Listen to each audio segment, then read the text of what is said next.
I'm about to go up against every single boss in Bloodborne. Let's take a guess at how well I'll do.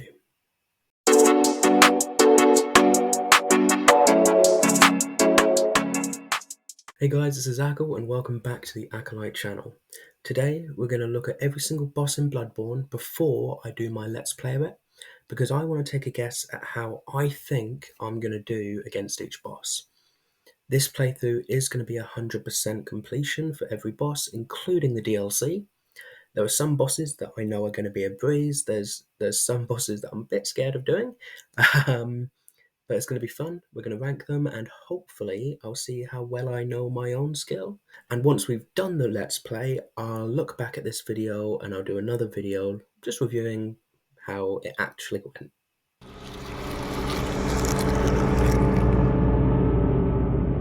So the first optional boss in the game is the Cleric Beast. The Cleric Beast isn't too difficult. It is when you're new to the game. If you're not familiar with Bloodborne or FromSoft games in general, you may struggle a little bit. But I feel like if you know the game, you know roughly what you're doing, you shouldn't have too much of a problem with this boss. The only thing that can pose a bit of a threat is the fact that obviously he is the first game optional boss, meaning your levels aren't going to be high at all, your stats aren't going to be increased. So I think that would be the only problem.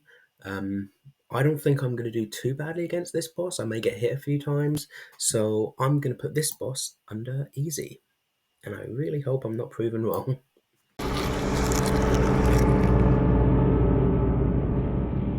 Father Gascoigne, the first main boss in the game. This boss is difficult. I think even if you're familiar with FromSoft games or familiar with Bloodborne, this is never going to be an easy boss. Maybe it is for some people, I don't know, but for me personally, there is always some nerves when coming across this guy. He is quick, he hits hard, he doesn't really give you time to think, which I suppose is an introduction to what the rest of the game is going to be. But for that reason, I'm going to put Gascoigne in challenging.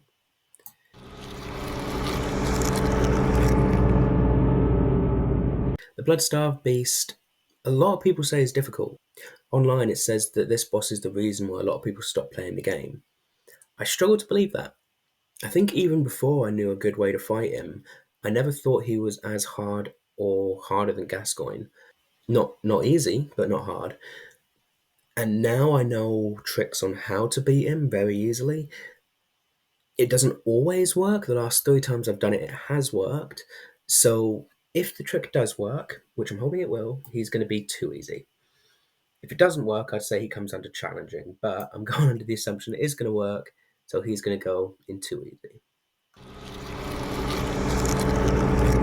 Vicar Amelia. It has an awesome cutscene. It's an awesome boss fight. It's my wife's favourite boss. She's never played the game, but she's seen me play it and loves the way this boss looks. Gave me a lot of problems at the start. The first few playthroughs had a hard time with her. Now, however, I've learnt the patterns and I've also learnt that she has weak points. So I think if you can get into them weak points, you shouldn't have too much of a problem with her. So assuming that goes well, I'm going to put her in the easy section.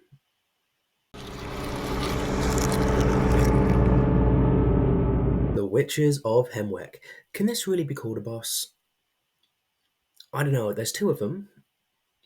You'd think that'd make things harder. No.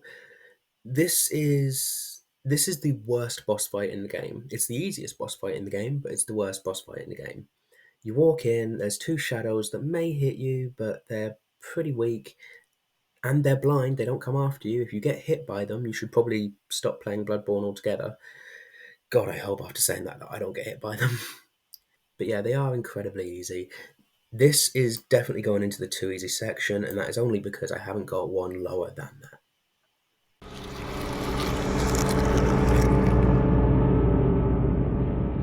The Shadows of Yharnam are going to be tricky. I've never really had an easy run with these guys. I've gotten through them quickly or without too much trouble, but I've never had like a really easy run with them. There's 3 of them, each different. One of them has a sword and melee attacks, which isn't too difficult, just him. The other one kind of throws a flamethrower at you. Again, not too difficult if it's just him. And then the third one throws fireballs that track you. Not too difficult, if just him. But it's not. It's all three at once. And if that wasn't enough, halfway through the battle, you can get snakes that cover the entire field. Because, it needed something extra.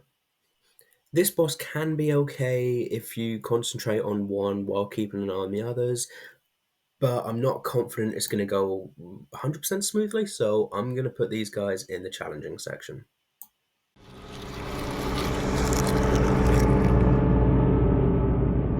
Rom the Vacuous Spider. This boss took me ages to find, let alone fight. If you watch the playthrough, you'll see why. Um, but when I finally did get to the boss fight, he caused me some problems. It took me a few attempts to get this guy down. Even on my last playthroughs, it was at least one or two attempts until I beat him. So for that reason, I'm going to put him in the pretty hard section.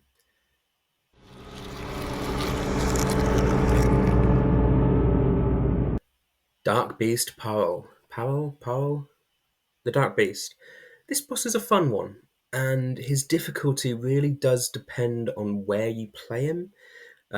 If you play him early on when you can go to the Hypogean jail, he's, in my opinion, quite hard. I'd put him in under the pretty hard section.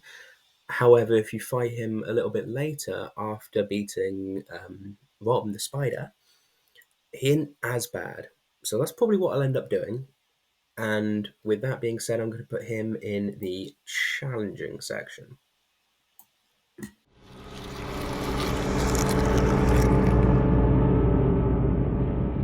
The One Reborn. The cutscene for this is again incredible. Bit weird, bit disgusting, but also incredible. The first time playing this, I struggled so much. And then I saw things on YouTube saying he's one of the easiest bosses, which I greatly disagreed with. But now I know how to fight him. I not necessarily agree that he's one of the easiest, but he's definitely not as hard as I thought he once was. Um, so for that reason, I'm going to put him in the easy section.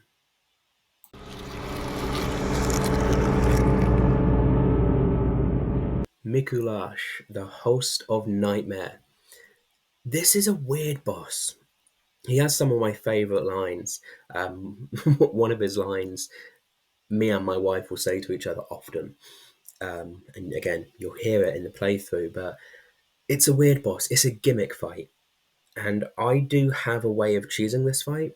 It's sometimes a little fiddly, but it may work. We'll find out together. If it does work, this boss is going into easy. Not too easy because it's still a bit fiddly, but it's an easy boss. If it doesn't work, it'd probably go up to challenging because his second stage can be a bit of a pain. But we'll assume it's going to work. He'll stay in easy.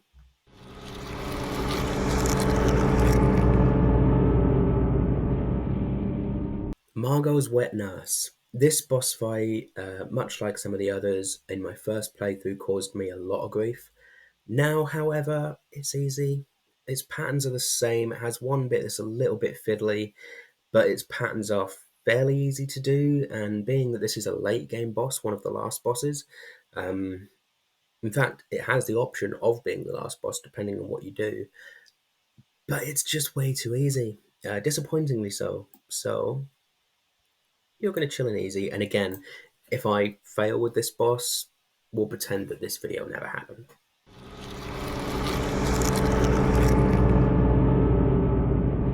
The Celestial Emissary. This boss is a weird one because this boss is easy. It's kind of another gimmick fight. However, in my last playthrough, for some reason, I died to this guy twice. I even said to my wife who was watching me play it, this is going to be easy, I'll speed through this one. Died twice. Not happy with it. So usually this would go under too easy. However, that has shaken my confidence. So he's going to stay in easy for now.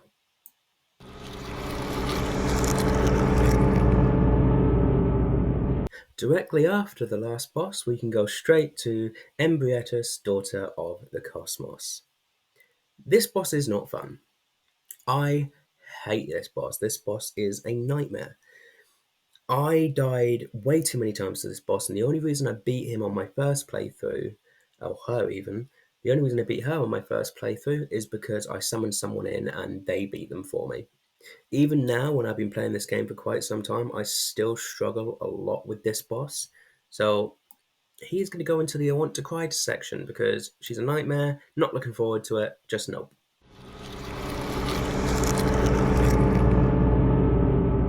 Amygdala, amygdala. I say amygdala. I don't know if it's amygdala or amygdala, but this guy. I like this boss. I think he's not too bad. I think he can cause a bit of a challenge for you, being that if you do get hit, he hits like a truck. Um, but I've never really had a massively hard time with him, so nice and easy. I'm going to stick him in the challenging section because he isn't a cakewalk, but he shouldn't be too much trouble either.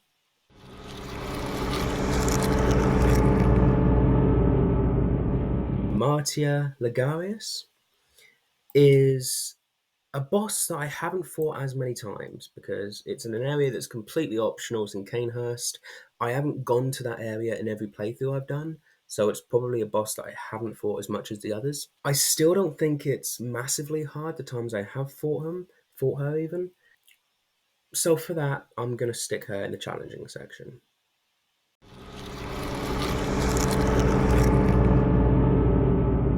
Gurnham the First Hunter. This one may be tricky. I've had times where he's easy. I've had times where he's very hard.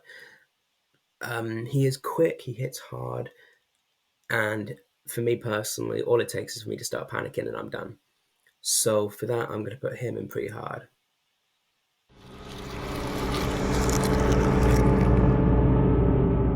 And now the final boss for the main story, Moon Presence.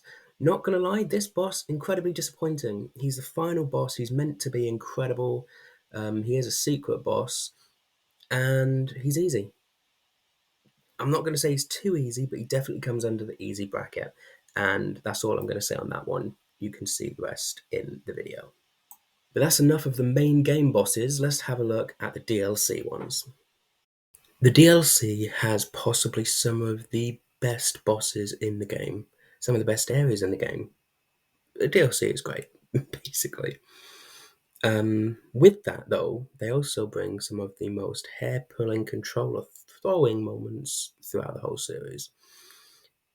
There isn't one boss. No, actually, tell me like there's one boss that's easy, but other than that one boss, all of these are above pretty hard, in my opinion. But with that being said,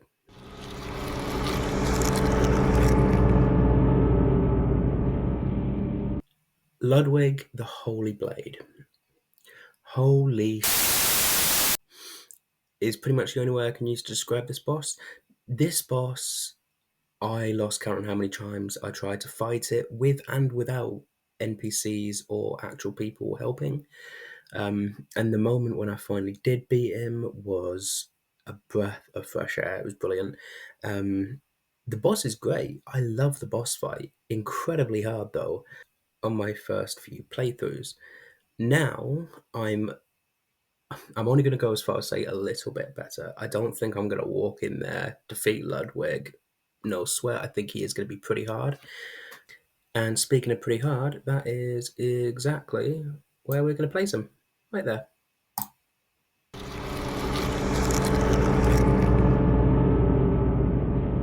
Lawrence the First Vicar. I'm really glad we got Lawrence as a boss. We hear about him a little bit in the game, but I won't go into any more detail other than that. The boss is brilliant. He's basically, well, he is a cleric beast with steroids and fire. This boss is hard. I don't want to go as far as say he makes me cry because he's not as bad as some others. So I'm going to stick him in the pretty hard section.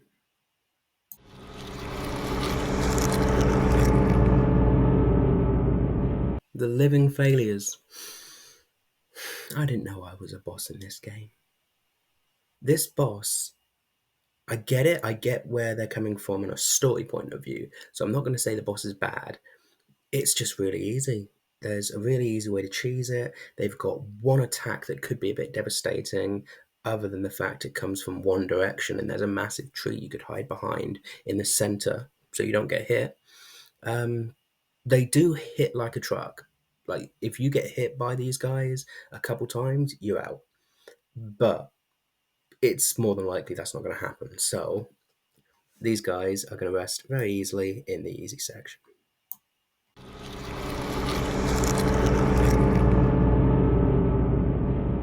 Lady Maria of the Astral Clock Tower. Amazing boss fight. I love this boss fight. I love everything about it. The arena, amazing. The boss itself, amazing. The attacks, everything. I think this is probably one of, if not my favourite boss. I'll have to think about that harder, but it's definitely up there.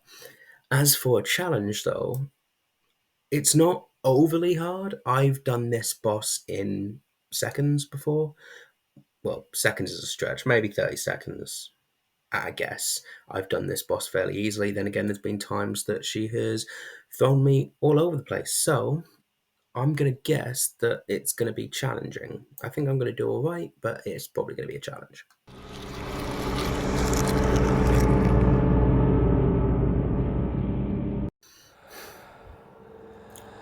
I almost don't want to talk about this boss. I still have nightmares from the last time I had to fight this boss. Sorry, I forgot you guys were here. Now, this boss I've done twice. I've only ever fought this boss when I've tried to go for the Platinum Trophy. First time I went for it, and I got the Platinum on my main PlayStation account. The only reason I beat him was because somebody else came in the game and destroyed him. I tried for days. I had like maybe somewhere between 15 and 20 deaths by this guy. Brought someone in, they wiped the floor with him, easy peasy. The second time I fought him was after I made my Platinum Hunting PSN account, and I wanted to get the Platinum for Bloodborne again, so I had to fight Koss again. I beat him in 2 attempts, and the fact that I beat him in 2 attempts, I lost my mind at, because I was not looking forward to it. But I did it. I did it not easily, by no means easily, but the fact that I did it in 2 attempts, I was proud of. Orphan of Koss will always be, in my opinion, one of the hardest bosses in all of FromSoft. I haven't played Sekiro, so I can't judge that one. Or I haven't played Dark Souls 1, actually, so I can't judge that one. But out of Elden Ring, Bloodborne, Dark Souls 2 and 3, Orphan of Koss is probably the hardest boss in my opinion. Now, even though I did defeat him in 2 turns last time, I doubt that's going to happen again, so he is going to go into the I want to cry section. Well, that's it. That's how I think I'm going to do against every single boss in Bloodborne. I'm not, now I'm thinking about it more, I'm not 100% confident in my choices. It'll be interesting to see once we've done the series how accurate I was with them. And once I've done the series, I've got a few other plans in mind. I want to basically review how I did. I want to do maybe some helpful guides as well, maybe. But I hope you enjoyed this video. I hope you're going to be joining me with the suffering that I am due to endure whilst playing Bloodborne again.